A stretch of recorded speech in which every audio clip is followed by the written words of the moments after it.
Magawa ako guys ng sausawan na sili. Ito yung mga sili dito guys ha. Arabic sili. Mix ko siya ng sibuyas at bawang. Tapos ito yung makina niya. I-blend ko siya guys dito i-mix.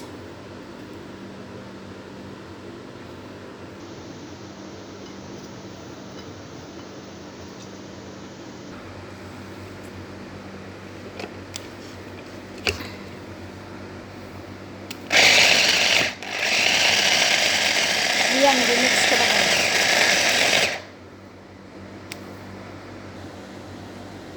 Kulang pa siya, medyo malaki pa. Ayan na guys, tapos na siya guys. Ayan na guys, na-blend ko na lahat yung sili guys. Yan. Tapos lulutuin ko siya guys. Lagyan ng asin at asukal. Guys, niluto ko na guys. Lagyan ko ng asukal at saka salt. Tapos timplahan mo pa ng paminta or anong gusto mong timpla guys. Ayan. Hindi pa siya luto. Ayan ang sili guys. Para lang siyang kamatis guys. Diba? Masarap na guys. Natimplahan ko na. Sarap to sa pritong isda. Inihaw na isda. Mga adobo. Pwede iulam talaga guys. Ano mo sa kanin. Sarap ang masisira ang diet na naman.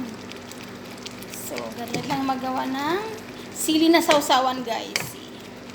So, thanks for watching guys. So, painin mo lang siya guys, mga 15 minutes or 20. Tapos yun na, luto na ang sausawan na sili.